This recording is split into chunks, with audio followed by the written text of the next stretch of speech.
Hey, where on earth are you right now? It's despicable for a wife to neglect chores. My husband Ben shouted angrily over the phone. Who does he think he is? I sighed, but still answered my husband's question. Don't tell me you still haven't noticed. My name is Diana, a 30-year-old housewife. I've been married to my husband Ben for 2 years. We met through a friend's introduction. At that time, I had just been dumped by my longtime boyfriend, so I was in a vulnerable state. My friend, considering my situation, introduced him to me. Ben had a face that I liked, and he had a stable income as an office worker. We had many common topics due to being the same age, and we spent really enjoyable time together. We were attracted to each other and eventually started dating. After about 2 years of dating, he proposed to me. I need you, Diana. I want you to be with me forever. Will you marry me? Yes, I'd be happy to. At that time, I thought his proposal words were words of love. But later, I would come to know that it wasn't the case. Nice to meet you. I'm Diana. Hello, I'm Ben's mother. I'm sorry for being in a wheelchair like this. Oh, please, don't worry about that at all. His mother needed care and was living in a wheelchair. My father-in-law passed away a few years ago due to illness, and Ben currently lives at his parents' house to support her. Basically, we've hired helpers for my mom's care, but there are often communication difficulties, you know? That's why I'm really happy that Diana is willing to take care of you, Mom. What? Is Diana going to take care of me? My mother-in-law was surprised by his statement. Well, it's understandable to be surprised when you're suddenly told something like that during the marriage introduction. When we got married, I had agreed with my husband that I would become a full-time housewife and take care of his mother. I loved him enough to believe I could do anything for him. Oh, I appreciate your help, Diana. Thank you so much. My mother-in-law was happy to know that I would be taking care of her. Although Ben is an only child, it seems that my mother-in-law had wanted a daughter as well. After our marriage began and the caregiving started, my mother-in-law treated me very well. This is the easiest way to slice it. You're right. The seasoning can be kept simple like this.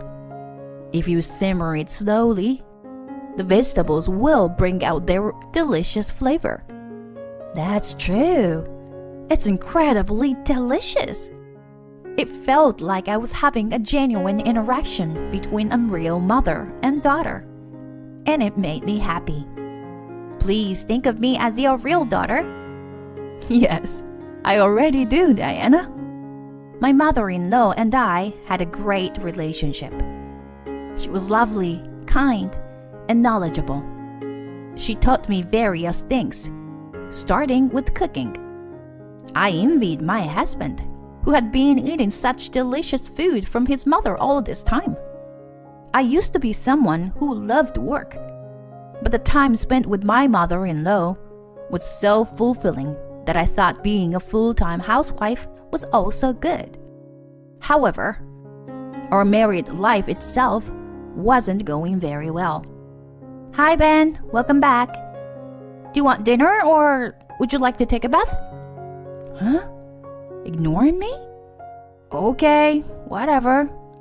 Since getting married, my husband had become incredibly cold towards me. He rarely initiated conversations with me, so I was always the one trying to come up with topics and asking questions. In response, my husband would give 1 or 2 word answers, and then spend the rest of the time engrossed in his smartphone. I was perplexed by my husband's sudden change in attitude. During our dating phase, he used to try to make me happy and would initiate conversations on his own. But now, It seemed like even talking to me was bothersome for him. Even during meals, my husband remained quiet. So ultimately, I ended up talking with my mother-in-law. My mother-in-law also seemed to have some doubts about my husband's behavior. I'm sorry, dear. I thought he would be more talkative. No, it's okay. I think he's just busy with work right now. This should be the busy season, if I remember correctly. I see. He must be busy then. But if it continues like this for too long, I'll talk to him myself, okay? Thank you. I don't want to let go of someone like you, who is like a daughter to me. I'm glad you say that. Having my mother-in-law on my side was truly comforting. I had no idea why my husband had become distant, so I could only attribute it to his busy work schedule. His attitude towards me remained unchanged. There were times when I wouldn't even hear his voice for days. I tried my best to make time for my husband, but he never became more positive. In this state, it was impossible for us to have any intimacy at night, and we had hardly engaged in any physical intimacy since getting married. I wanted to show grandchildren to my mother-in-law soon, but with this situation, it seemed impossible to have children. Months passed, but my husband's attitude didn't change. One day, perhaps sensing the seriousness of the situation, my mother-in-law expressed her concerns to my husband. Ben, you were married to Diana. Shouldn't you communicate more as a married couple? My husband widened his eyes in surprise when my mother-in-law scolded him. After contemplating for a moment, he spoke up. Is that so? I thought I was being natural.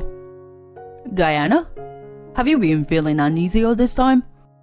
Well, I did notice a change in your behavior compared to before we got married. I answered honestly. My husband said I understand. What exactly did he understand? Does this mean he will start having proper conversations with me? Both my mother-in-law and I were left uncertain, and the conversation ended. The next morning. Okay, I'm off. After having breakfast, my husband said that and left the house. My mother-in-law and I exchanged surprised glances. Just the fact that my husband initiated a conversation after a long time made me happy. It seemed like he had heard my mother-in-law's words.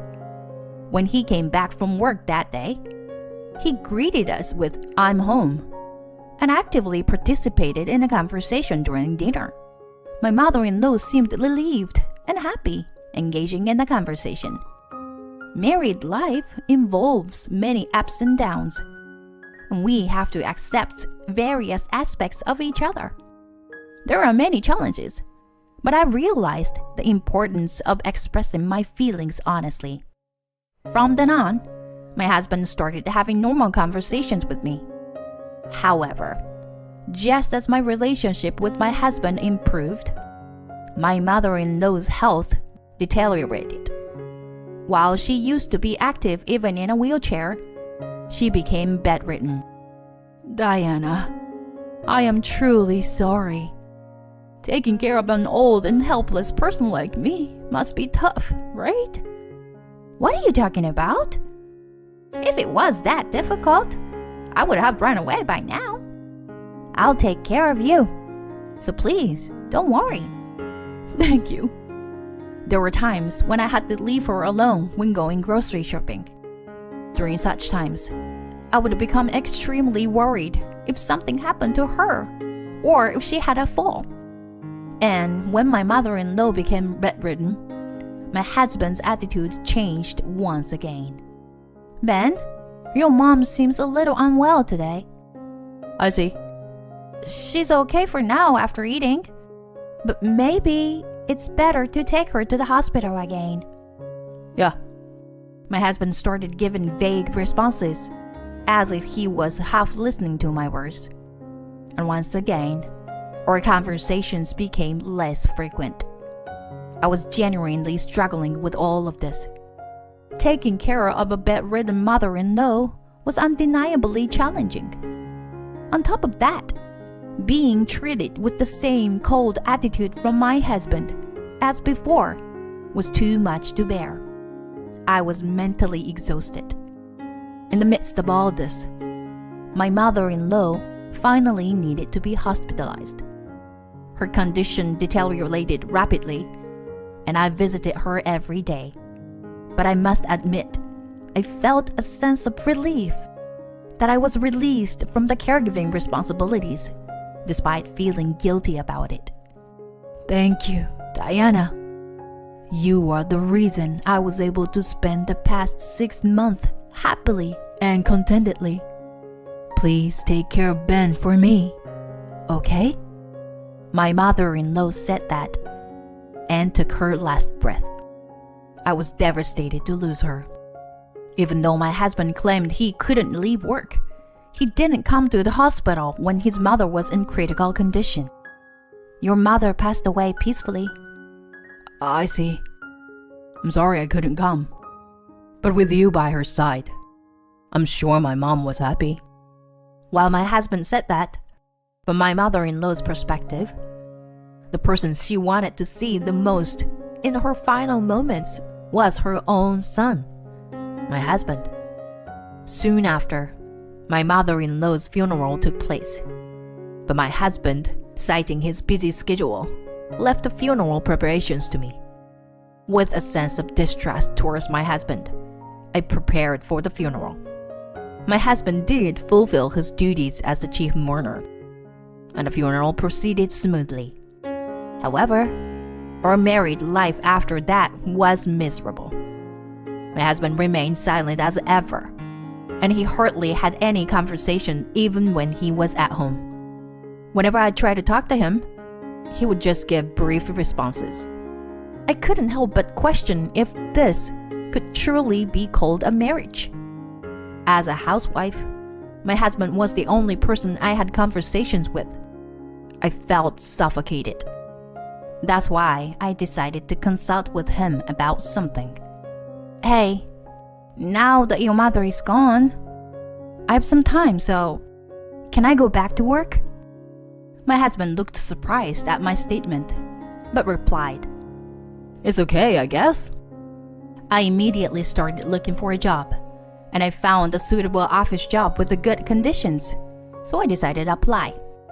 Since I had previous experience working as an office employee, I was hired for the position.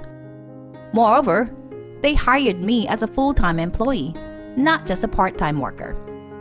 It was enjoyable to be back working as an employee after a long time.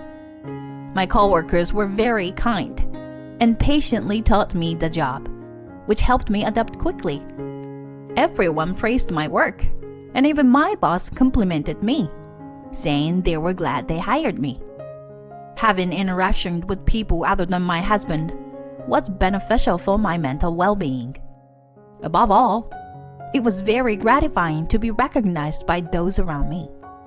I had felt that when I was alone with my husband at home, I wasn't being appreciated as a person. Since I was managing both work and household chores efficiently, my husband didn't complain. However, his attitude remained cold as ever. Even when I talked about my work, he would just give vague responses. Eventually, he stopped responding at all, not even offering a brief reply. I wished he would at least respond. It made me feel like he was completely ignoring me. What could he possibly be thinking? I couldn't believe his behavior, so I decided to seek advice from my colleagues. In times like this, I'm grateful that I went back to work. It's reassuring to have people I can consult with and who will listen to my complaints. And everyone was surprised when they heard my story. Whoa! Your husband is constantly ignoring you? Yeah.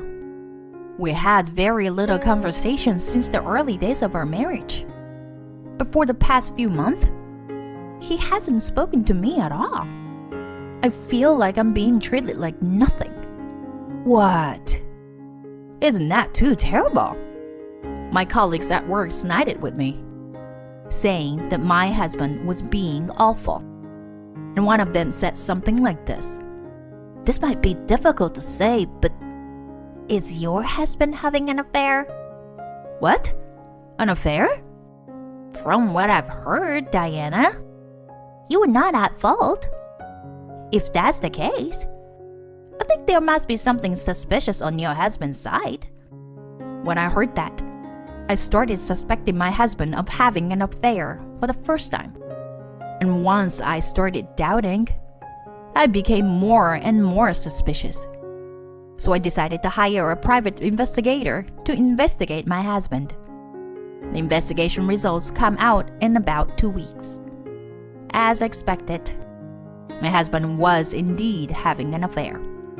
The other person involved was a colleague from his workplace, and according to the investigation, they had been in a long-term relationship.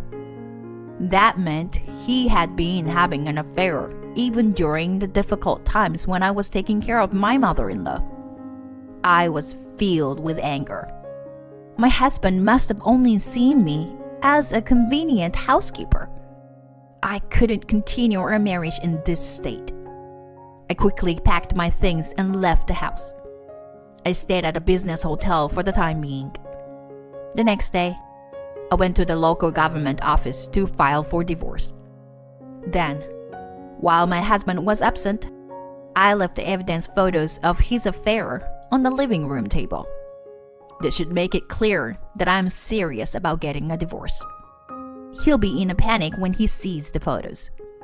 Several days passed, but I didn't receive any contact from my husband. Well, if he doesn't contact me, it's fine by me. I absolutely intend to claim compensation for the affair, so I hope we can proceed with that. It was about a week after I left the house when I finally received a phone call from my husband. Hey, where the hell are you right now? It's despicable of you, as a wife, to neglect your household duties. My husband shouted angrily through the phone. Who the hell does he think he is? I responded to his question. What? Don't tell me you still haven't noticed? You and I are already finished. Haven't you seen the envelope on the table? Huh? The envelope? Oh, this? Look at it right now, please. Why do I have to be ordered around by you like that? Just come back home right away and do your chores. I'm telling you. First, look inside the envelope, please. 'Cause it contains the evidence photos of your affair. What? My husband suddenly fell silent, and I heard rustling sounds, so he must be checking the contents of the envelope. What the hell is this? Why are there these kind of photos? I had them investigated by a PI. Well, I never imagined you were having an affair, but you did. Could it be that you were already involved with someone back when we got married? And that's why you were cold to me? No way! What are you saying? It seems like I hit the nail on the head. His voice was shaking. You married me with the intention of having me as a housekeeper, right? But that's not true. Are you still trying to lie? I really cared for you when we were dating. But after we got married, I somehow stopped feeling attracted to you. And then before I knew it, I ended up in that kind of relationship with a coworker. I don't care about those excuses. I already know it's all bullshit. The truth is, I had gone to talk to a colleague who is a friend of my husband's and works at the same company as him. I thought he might take my husband's side, but he sensed my distress and sincerely listened to me. It seems that my husband often talked about how he was married to me but had someone else he was serious about during drinking parties and such. That son of a bitch betrayed me. It seems like everyone was disgusted by your stories, you know? Did you know that you're actually quite disliked at work? That's a lie. Everyone interacts with me normally. That's because everyone is mature, right? You've always had a cold attitude towards me, even when I did nothing wrong. It's not normal to be able to do that. You're sick. Either way, divorce is inevitable.